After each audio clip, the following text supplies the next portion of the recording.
You're listening to this week's episode of the Vacation Rental Business in Today's World podcast. You're about to start transforming your business and life with the information found here. We interview some of the greatest and most influential minds in the vacation short-term rental industry and supporting businesses. The information found here is a combination of brain science, transformational thinking, safety and loss prevention, and vacation short-term rental knowledge and experiences, all rolled into one to help you and your business to achieve levels you never thought possible. I am glad you are here, and now please welcome your host, Eric Thibodeau. Hello, everyone. Welcome to the Vacation Rental Business Summit. And today we have the pleasure of visiting with Matt Landau. Hi, Matt. Hello, Eric. How are you doing? I'm doing great. It's a little chilly here in Miami. It's 61. Yeah, well, we're in Gulf Shores, Alabama, and it's 36, and we're rebelling with this. It's not supposed to be happening.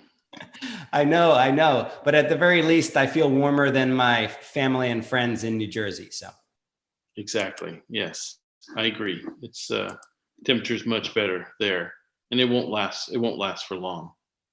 So I really appreciate you coming on and taking some time and being part of this summit, and we'll just get right into it. Let's do it. All right. So give us a little bit of idea of your vacation rental history and experiences. I started in the vacation rental game back in 2007. I purchased a vacation rental company in the historic district of Casco Viejo, Panama, which for those who don't know it, is a UNESCO World Heritage Site. When I first arrived, I was just smitten. I fell in love with the potential of this neighborhood. I purchased an existing vacation rental business, which at the time was the only place to stay, the only nice place to stay in town. That was one of my first real vacation rental experiences. I had stayed in vacation rentals with my family on vacation, but I had no knowledge of the business. And so the following 8 years were trial and error, learning on the job the same way that most of our colleagues do. And over that time, I began to develop a strategy for my marketing and began sharing those discoveries, how to generate more direct bookings. Mind you, this is before Airbnb. This is way back in old school VRBO days. And upon sharing those tips with other vacation rental professionals throughout the world, I sensed that there was an opportunity on the educational side as well. So fast forward a couple of years, I've now sold my vacation rental management business. I now focus exclusively on the educational stuff, and I'm a complete nerd about it. I wake up every morning and just get excited to dive into vacation rental challenges. And I think that's why I get along with so many of our colleagues. Everybody else is kind of the same way. Yeah, I was telling my wife, she said, you woke up early this morning. I said, I was thinking about something on our website that we needed to adjust. And she said, really? And I said, well, yeah. So I understand. I'm thinking about it all the time. And I don't know if it's good or bad. It's good. Don't let anybody tell you otherwise. You got to be passionate. You got to be obsessive about your small business, especially in a new and emerging space like ours. If you're not obsessive about it, there will be somebody else who takes your spot. Great. So I'll keep doing that. Yeah. So tell your wife that I said it was okay. I will tell her that. So one of our first topics, just talk about OTAs, and a lot has changed in the OTA landscape over the last 10 years. And our audience represents a wider range of experience levels. Can you give a summary of the OTA landscape changes over time to give us some good context about where we're at in today's world?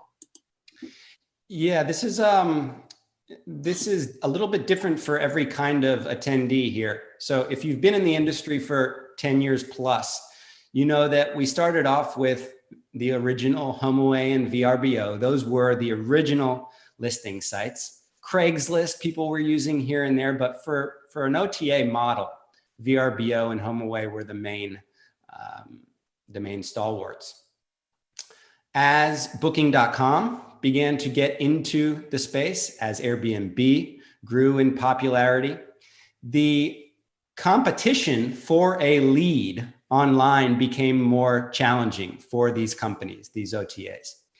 And it's important to recognize that the value proposition for us as owners and managers today using an OTA is fantastic. It's about as good of a lead acquisition channel as you could hope for. In fact, most other industries don't have something nearly as inexpensive and quick to generate real business. For those who have been in the business for more than a couple of years, you see the way that value proposition has changed. You see the original VRBO subscription, a couple $100 for the year, could generate you a year's worth of full calendar bookings. Whereas now it's much more controlled. The value proposition is way less juicy. But again, that's not to say that it's not still a fantastic source. And I think it's important for attendees to recognize that we have to use these tools to the best of our advantage. And that means knowing exactly the terms that you're getting into and being okay with closing out your account with one OTA if it's gone beyond what you can handle. So I like to say that OTAs are still by far the best way to generate bookings, so long as they have a place in your broader marketing strategy. And when you're doing that, when you're using the OTAs to build your own diverse marketing portfolio, that's when you're really hitting the sweet spot. So what is the best way to use OTA opportunities to our advantage? It may be market specific, but what's some of the better ways that you've seen? On average, it's a really good branding mechanism. So you want to make sure you're using the name of limited edition vacation rental homes. Hopefully each of your homes have really unique names that are not just 31B or not just the address, the street address. You want unique, authentic names that have background, that have heritage, that maybe correspond with a theme about that home.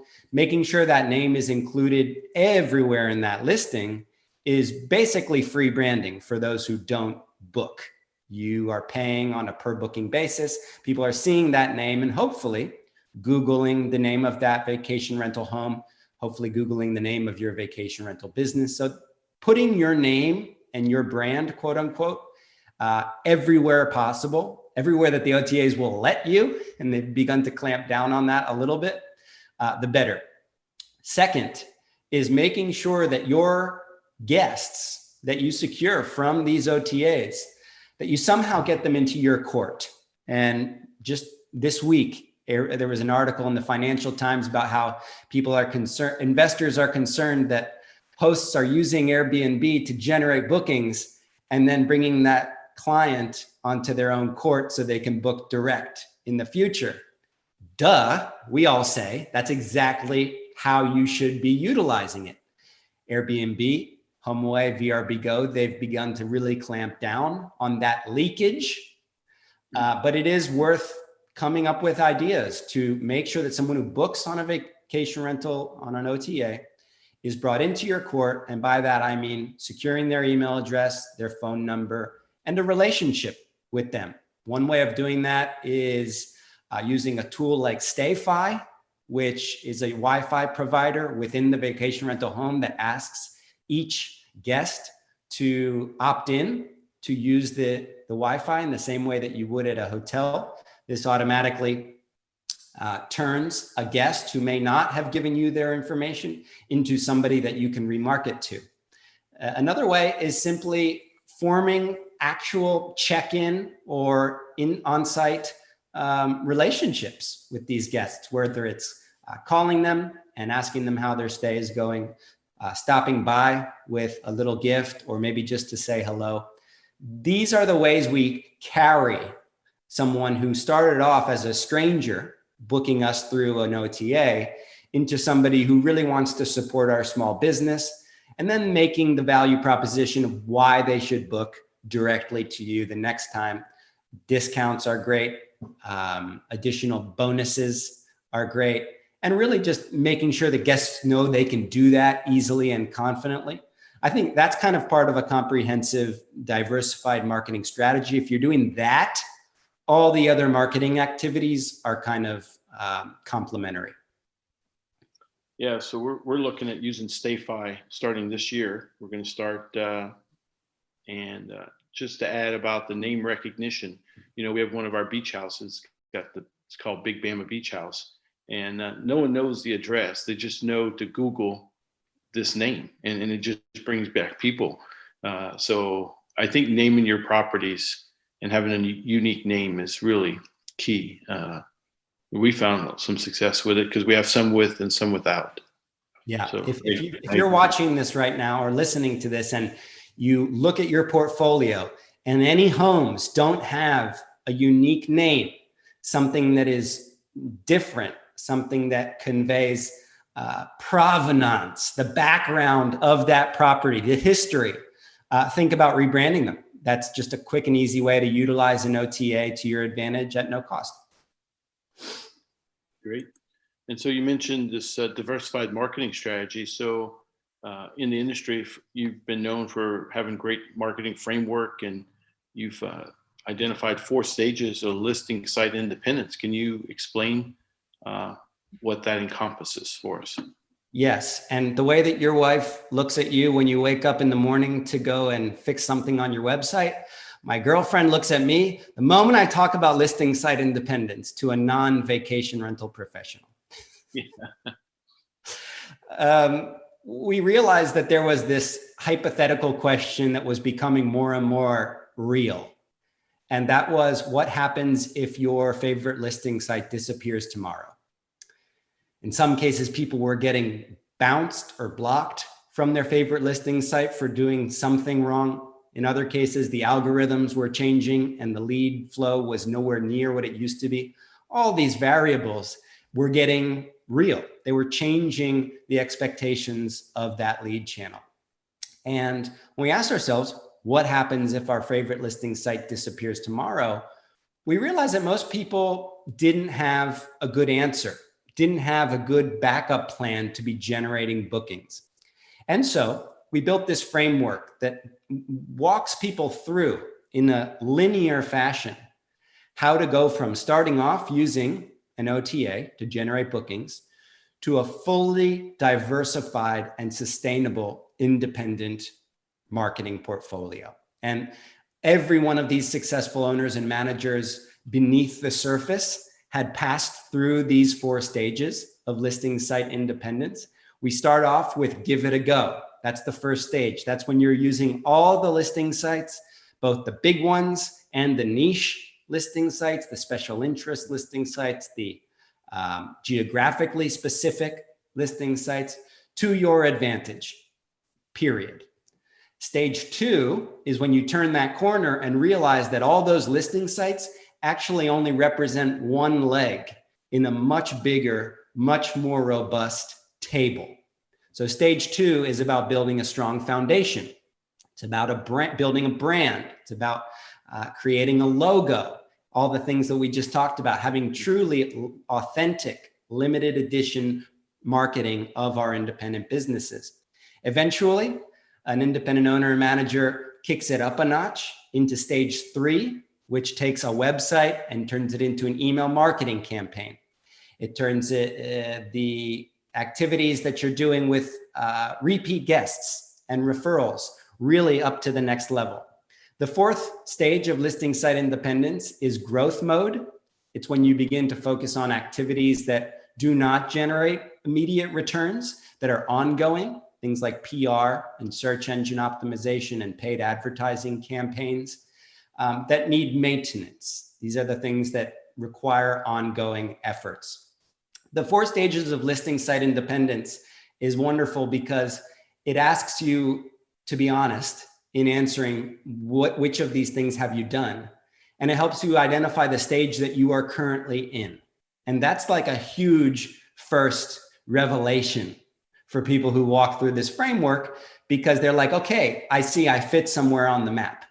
I now realize where I am. We provide you with the small steps that you need to complete that stage. We then help you move into the next stage. And merely having a roadmap here, having a model that is proven, that we know works, it's just a huge relief off a lot of people's shoulders. And it really boils the actual work down into manageable tasks that they can begin to grow. So the 4 stages of listing site independence is something that we've been talking about now since the very first conference I ever attended. And I'm very proud of that, but I also am starting to sound like a bit of a broken record. But that's a good thing. That's because it works. So normally when you present someone with, here's 4 stages, I immediately think, well, I'm at stage 1. I need to get to stage 4 quickly. But really, I mean, it's a marathon sort of, right? We're not sprinting, and you move at your own pace. Yeah. That's exactly what gets people overwhelmed and stressed out and burnt out, thinking that you've got to do search engine optimization before you even have a name for the vacation rental business.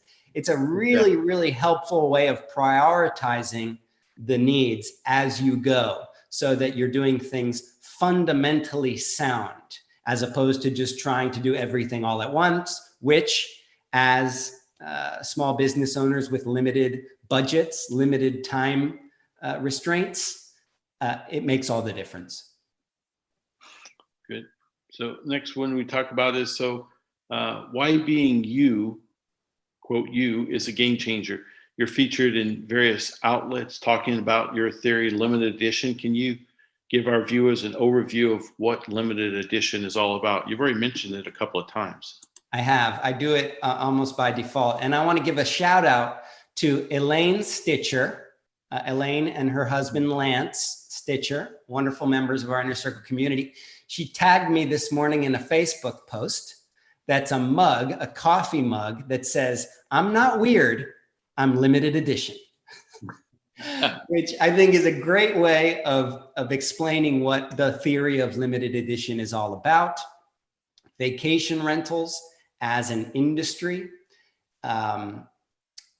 depends on individuality, personality of hosts, and personality of properties. Otherwise, we would just be a commodity extended stay hotel room. And there's plenty of big companies in the vacation rental space that are trying to big boxify this intimate product. And that's the opposite of limited edition. That's commodification. So limited edition is about identifying the activities that basically do not scale. And as small business owners, you may say, wait a minute, I'm taught to scale my business fast and automate everything. And the whole point here is that the most valuable products and services are the ones that are limited in supply and always have overflows of demand. And when it comes to a vacation rental business, one property only has 52 widgets, 52 weeks each year that it can be booked, and that's it. If you're booking out your properties that amount of time, you're doing pretty great. So this is all about focusing on the weird, the personal, the different things that we can do that do not scale. So a very simple example would be a handwritten note. This is something that takes a little bit of time from you or somebody on your staff, but when it is received, the recipient feels special, like you put a special effort into it. That's a small conveyance of your personality. That's just a little way of showing that you are different. And the theory of limited edition is broken into 8 factors, which I won't get into here today, but it's a way of building your business that keeps you defended from industry shifts and market corrections. If you're a generic commodity vacation rental, you felt COVID hard. You feel threats to the market, whether it's competition or otherwise, you feel that way harder than a limited edition business who has done a really good job of conveying your personality, conveying what makes you different what makes you weird, and endearing your guests so that they're rooting for you to succeed. So the limited edition theory is something that I talk about often, but it's really just a reminder that you shouldn't try to be the faceless Hilton or Marriott. You should try to be you. And there's a limit to how far you can scale. The $1 million question to anybody who takes our limited edition course is, how do we scale this? And I don't have the answer. The answer might be that it's impossible. I don't know. But from the bottom up, if you're building your business small and limited edition, you are in control and you are being true to what you do best, which is your personality and your voice. Yeah, that's really good. I mean, because, we think a lot about how can we scale our business, and the inevitable question is, what is enough? I mean, when is it enough? And, we've kind of tagged the line, I've heard probably somewhere online, but, come join us and be one of 100 instead of one of thousands, and come stay with us and be one of our owners, or come stay at our property. And so I guess we all have an action item to go out and say what makes our business or our property limited edition. Yeah. And we can't compete with Sonder or Vacasa when it comes to marketing commodity properties. That's just not our specialty. Some might argue that Sonder and Vacasa can't compete with Marriott or Hilton when it comes to that same job. We must focus on the things that only we can do well. Creating that moat for our business is, I think, the holy grail. Right. I agree. So friction. The industry is getting significantly more competitive, as we were just talking about. And you've interviewed a lot of managers throughout the years. How do the best vacation rental professionals adjust to changing market conditions and challenges and survive?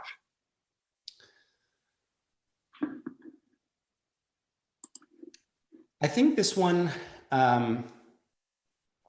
it has a couple parts of the answer. The first part is you need to be willing to adopt technology, because the technology that's out there right now is unprecedented. It allows a single vacation rental professional to do more, to be more efficient, to make more money than has ever been available to any entrepreneur in the history of the planet.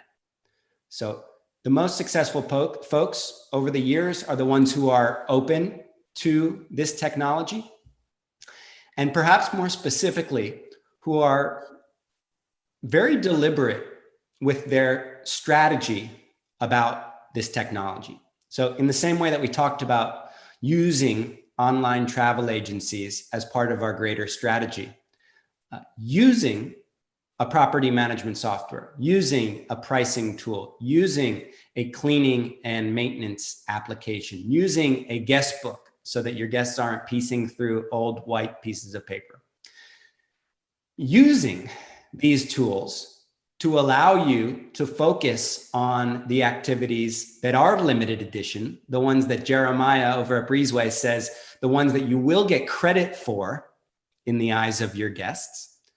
That's key. And if you're not open to this technology, if you're just focused on your old school spreadsheets, that's okay.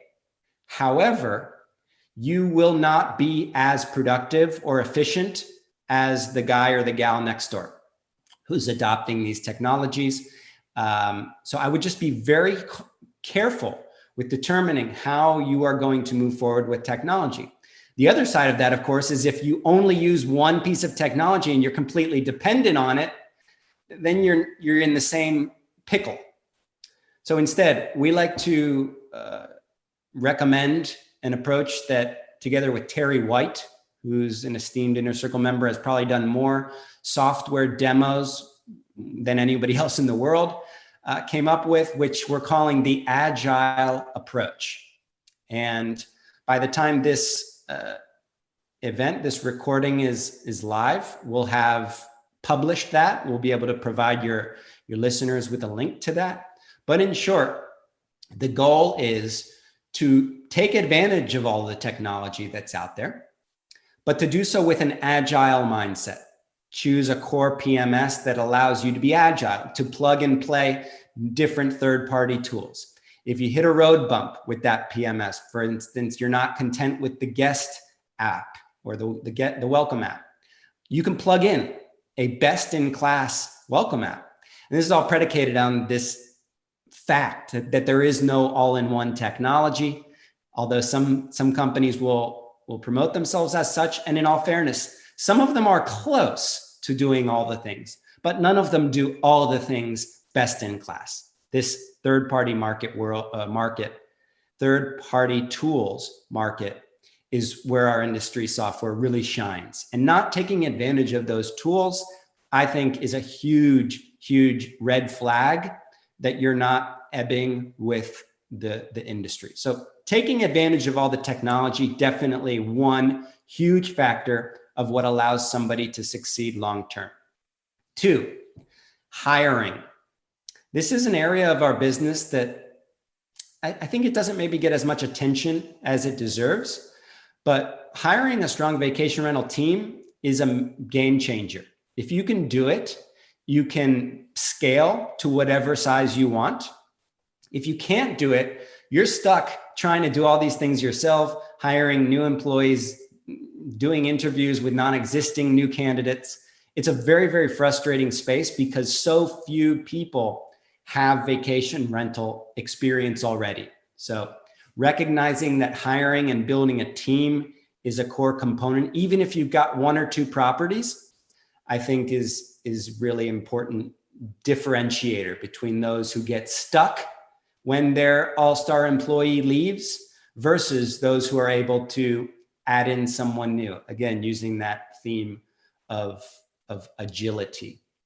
Last thing that I think really differentiates folks pre-COVID and post-COVID is understanding this new travel landscape and understanding that safety, and I know we're going to talk about that in a few minutes, understanding that cleanliness, understanding that this new era in which everybody lives is paramount. And if you haven't figured out a model for that and adjusted the rest of your business accordingly, it may be very different than the business that you used to run.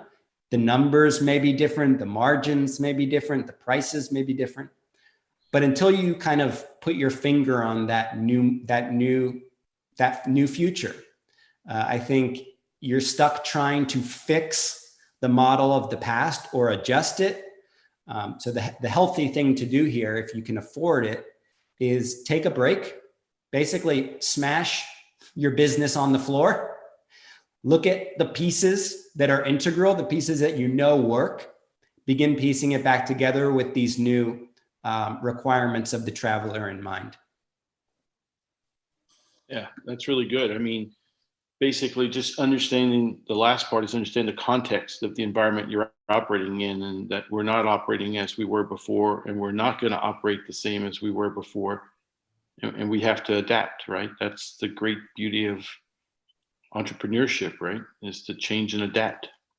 And that would be, again, a perfect way to wrap it up, is to say, if you're willing to adapt, if you're good at adapting to new market conditions, you'll do well right now, because our industry is at an inflection point. Despite the growth over the last 10 years, we are about to take off. If you don't adapt, if you're stuck trying to revert back, trying to edit out what you had, I think it just makes for a very frustrating uphill battle. Great. Good point. So advocacy is our next topic. Yeah,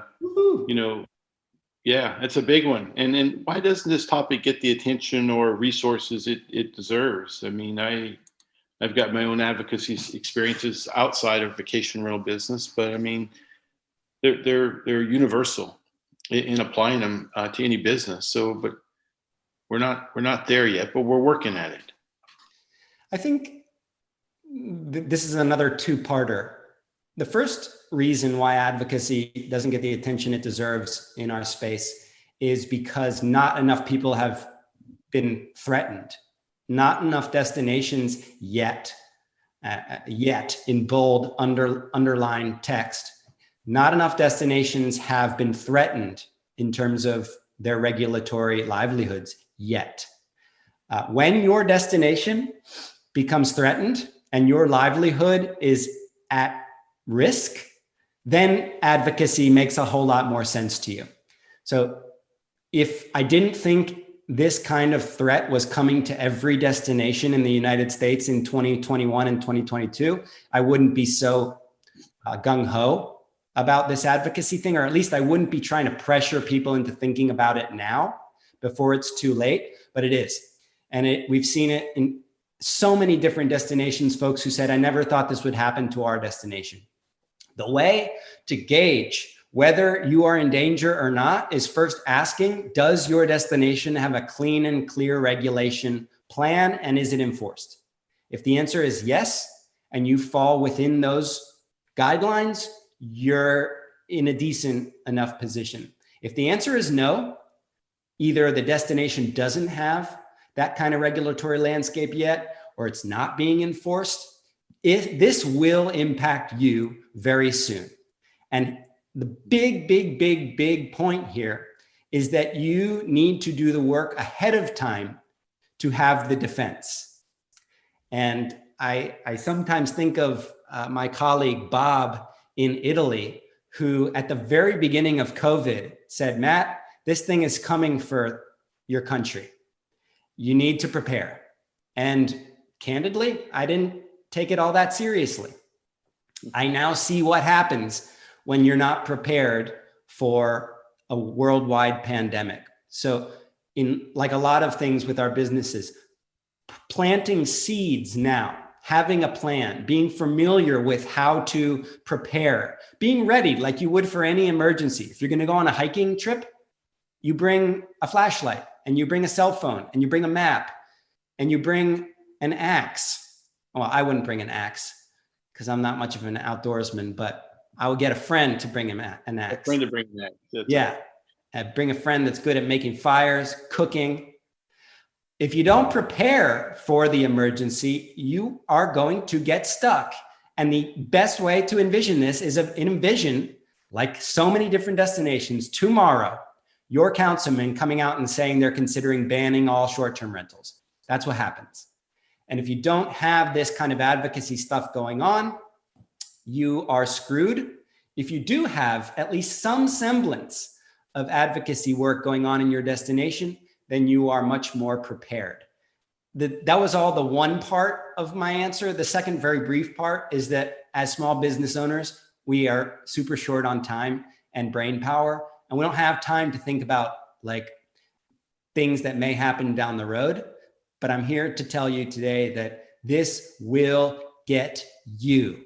If you are not prepared, this becomes the big thing that dismantles all your great work.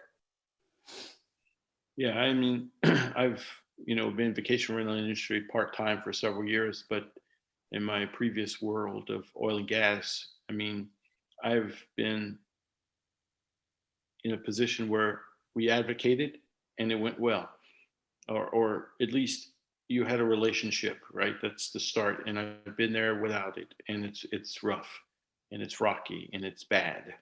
And so it's definitely worth some time, whether you do it individually or you leverage through an association or a group to begin advocating and understanding your local position. I agree. And fantastic action item here. I know you're also hosting Dana Lubner, the host of How to Save Your Vacation Rental Business podcast that VRMB produced, and I had the pleasure of co-hosting. It's a masterclass how-to on advocacy, and it literally walks you through Dana's process of doing good advocacy that starts with reaching out to fellow owners and managers, and it ends with strong events, ongoing campaigns, reaching out to press, and building relationships with local council people. This is the first ever how-to educational resource on this topic that goes so deep into the action items. So huge shout out to Dana. And if anybody hopefully has been convinced here that advocacy matters, I would encourage you to listen to it. Great, good topic. And definitely I watched the whole thing and it was great. Good work. Thank you. So, thank you. Safety, I feel passionately about safety in the vacation rental space. I've been a safety professional my entire life. And so it's really important to me. So how has this theme changed post-COVID with safety? It's just become far higher on every prioritization matrix. I mean, I think travelers are more conscious of it as more and more travelers consider vacation rentals for the first time. That is to say, they don't know what they're getting themselves into. Safety hazards or lack of safety skyrockets. We as a vacation rental movement have not seen anything yet compared to what happens in the broader hotel sector on a regular basis. We are just getting started with our safety hazards. And there has never previously been safety courses. In the past, there hasn't been safety certifications. And that means that as an owner or manager, you're just kind of going about your way. You're leaving the properties the way you would with your family. You're not expecting complete idiots, which is what some guests are. You're not expecting people to hurt themselves in ways unimaginable. These homes, these properties are not hospitality assets until they have some kind of safety protocol and a way of maintaining that standard. So unfortunately, I think safety is one of those areas that our industry has a ton of work to do, both for travelers to make sure that they are as safe in vacation rentals as they would be in hotels, but also for hosts, because the more safety hazards you have, the more you're opening yourself up to a whole bunch of headache and potentially worse. Great. Yeah, I appreciate it. And I've been started posting regularly in my Facebook page and group about safety. And of course, Justin Ford, who I'm hoping I'll have on here next week as well, has been a great advocate there. And I try to focus on loss prevention, as well to protect our guests and our hosts. So definitely an area we'll be working to improve on for the industry. I'm super passionate. And shout out to Justin as well. I said historically there hadn't been certifications and courses, but Justin and the Breezeway folks are hacking away at that problem. So kudos to you. Yeah. Great. Yeah. So we often hear and agree safety in vacation rentals is important from your perspective. What makes safety so important for our industry, and how can we use that to improve our brand and make us more limited edition? A lot of this has to do with preventative mindset, preventative maintenance, preventative care.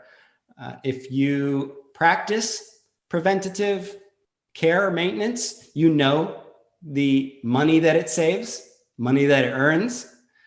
You can't go back any other way once you've seen what it means to prepare for something and for that thing to actually avoid that thing happening, or actually to begin to see the effects of what it means to prepare versus competitors down the street that have not. So I like to think that if you're investing in safety, if you're investing in new cleanliness protocol, and you are promoting these new features of your vacation rental business to your guests, you stand out. Because most vacation rental hosts are not putting in that level of attention, that investment. So promoting the fact that you've been certified or finished a course by a company like Breezeway in your copywriting, in your Sure. email correspondence, this is a huge differentiator from a marketing perspective for a guest who, again, may be staying in a vacation rental for the first time, or may be inquiring about their normal annual visit to Gulf Shores. You're just one of the responses that they've received. And all of a sudden you stand out because you've put thought and energy into this. And I like to think that these guests merely want to know that you are thinking about these things. They're not going to go through with a swab and the black light and test. Well, some of them may, the way they do in hotels. But merely announcing that you are thinking about these things as a vacation rental professional, I think is a huge differentiator because it is at the top of the mind of the guest. That is something they want, they are concerned about.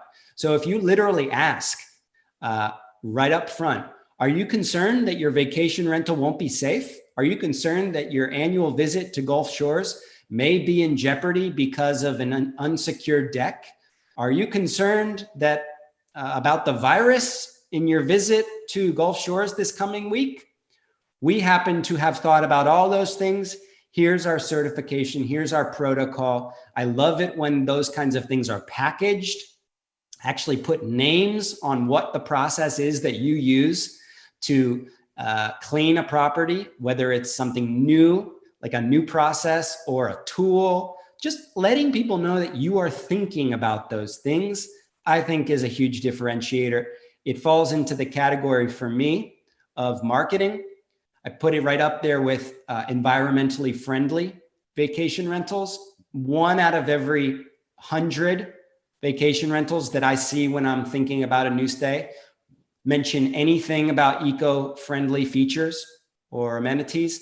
And I'm looking for that.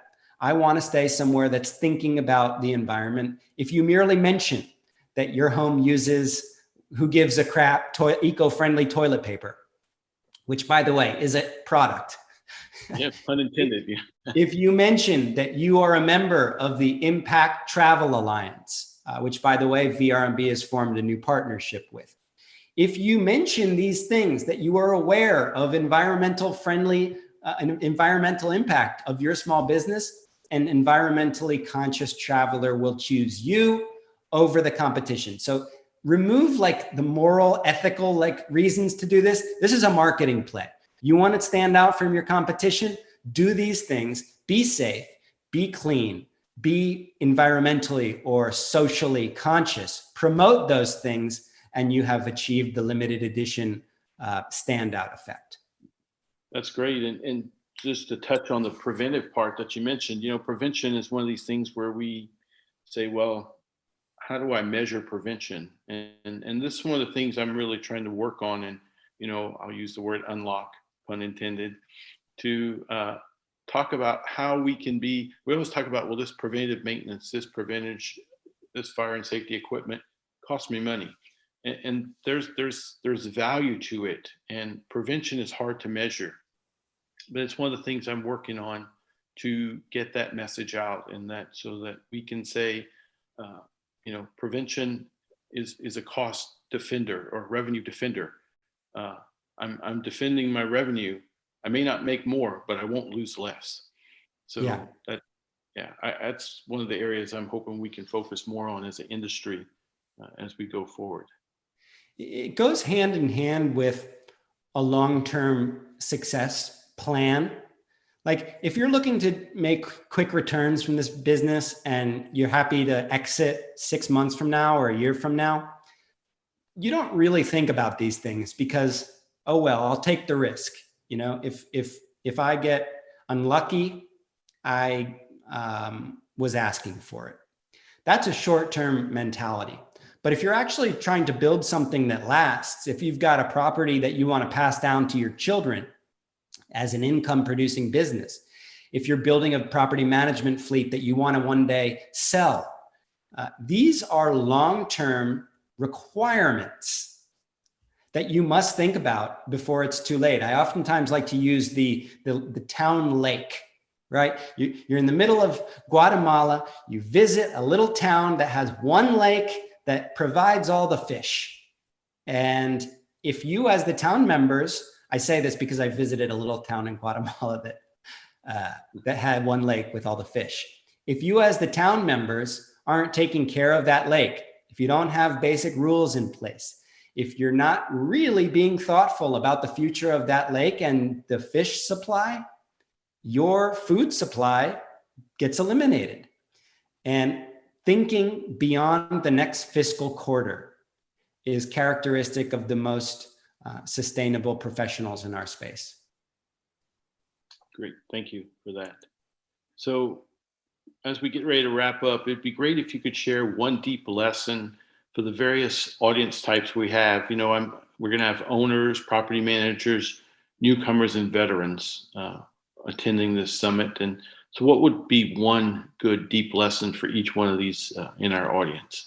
Okay, so you may have to remind me each of the groups, but let's start off with one lesson for owner and one lesson for manager.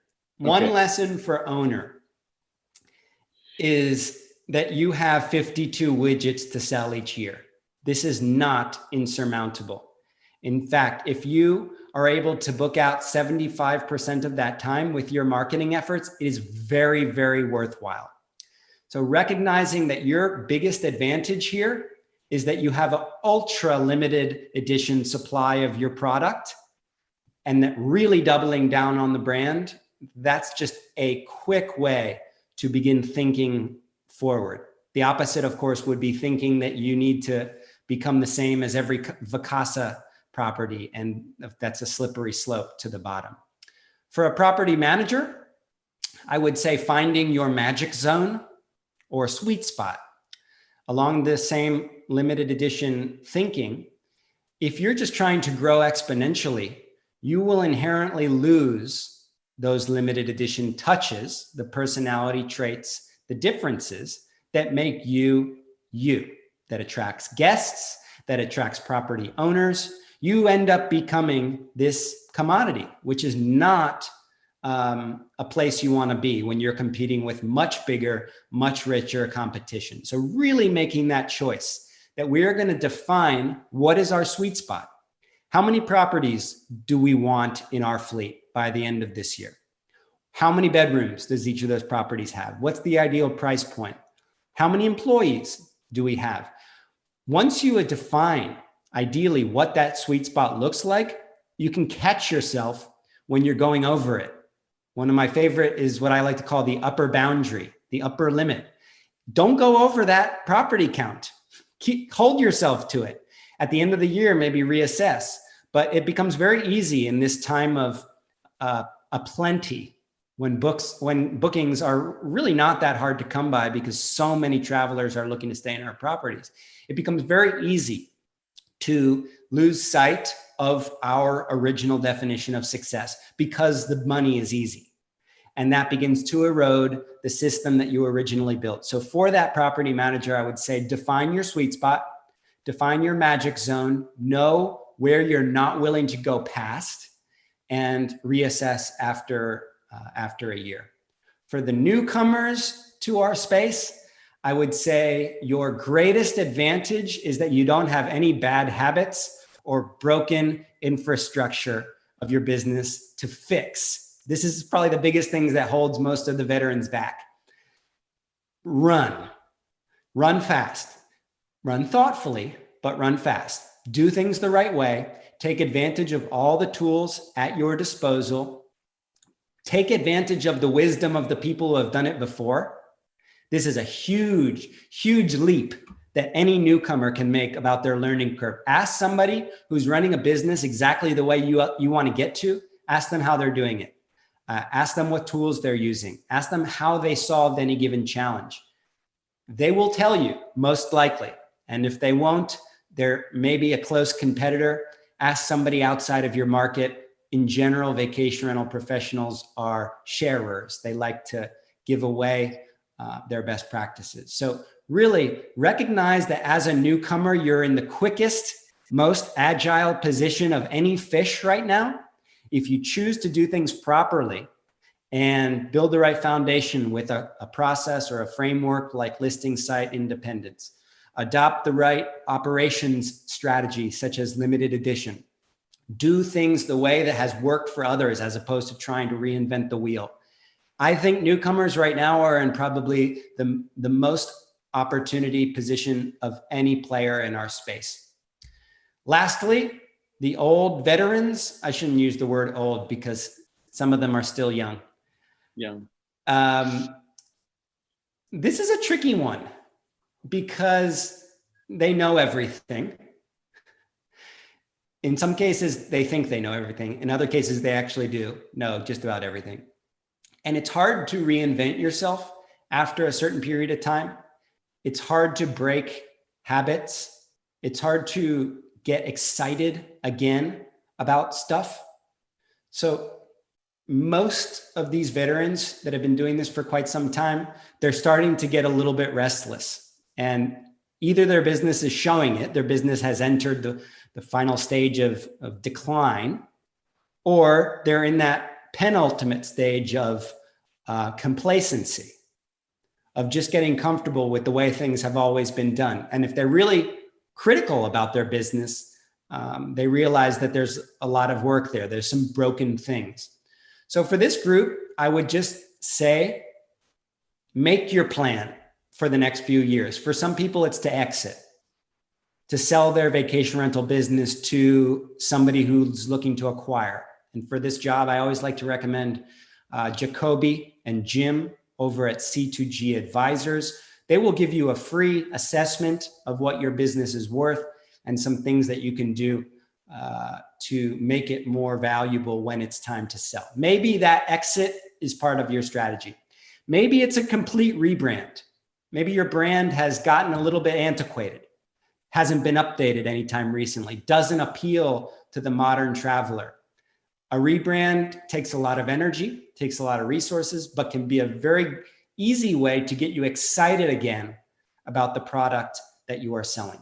Maybe it's hiring a new general manager so that you're not the one answering the phone calls in the middle of the night or in the early morning, so that you can actually focus on things that you enjoy as opposed to continuing to be inefficient or just be frustrated or angry. Make a plan for the next few years with today's reality in mind. It's often going to be different than the plan that you built when you started your business. It's often going to have changed because the conditions of today's environment have either become far more complicated and stressful or have become far more profitable based on the new kind of demand that we're seeing because of the pandemic.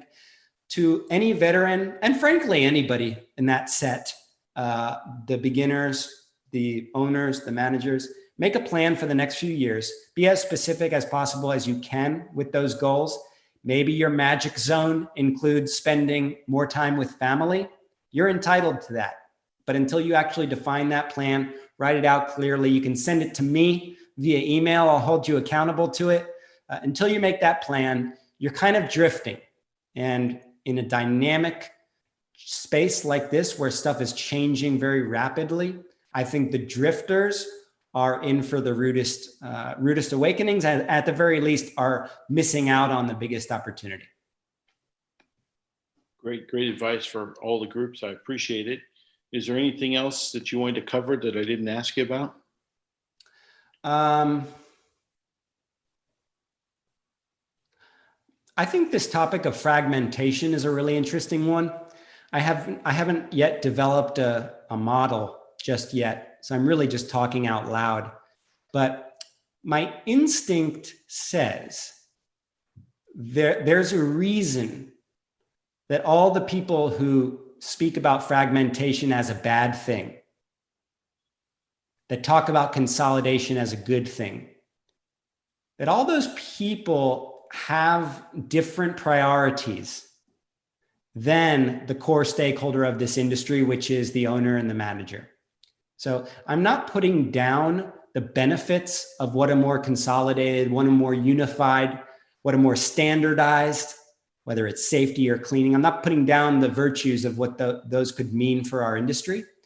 But I also have this instinct, this feeling that our sector may be one of the few sectors in business that cannot be consolidated, that will forever stay fragmented, for better or worse, due to the stakeholders here, the way the business models work, the evidence of the companies trying to achieve this kind of anti-fragmentation or defragmentation hasn't really worked just yet.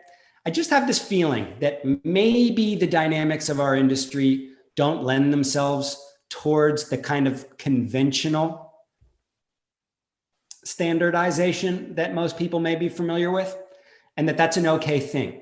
and that limited edition business owners need to look out for themselves first, use the technology that allows them to further the narrative of being themselves. And that after everybody is being themselves, there may be ways to unify, but there may be inherent differences to our industry that keep us from ever going mainstream in that sense. And I think the venture capitalists watching this are going to get disappointed by that reality, maybe even scoff at it. I think the tech people are going to disapprove of it. But I think the owners and the managers will resonate with that we may be a different breed of small business, and the best is yet to come. Great. Thanks for that, Matt. I appreciate you coming on today. How can people learn more about you and your great work? vrmb.com. That's my headquarters. Anybody is welcome to email me. Always happy to receive enthusiastic emails. Matt with 2 T's at vrmb.com. And I also just wanted to thank you, Eric. I know the amount of work that goes into this kind of event. You don't do it to make money, certainly. You do it because you think it's the right thing to do and you're passionate about it. And I love supporting people and events that aim to educate and bring people together in this independent way. So big kudos to you, my friend. Thank you for that. Appreciate it. And thanks for coming on. And hopefully we'll have some more conversations in the future. Absolutely. Have a good day. Thanks. You too. Thank you for listening to Safer VR's podcast with Eric Thibodeau. If you enjoy this, I would love you to join my Facebook group, The Safer Vacation Rentals, for more of the same. You can also join our email list at www.safervrs.com.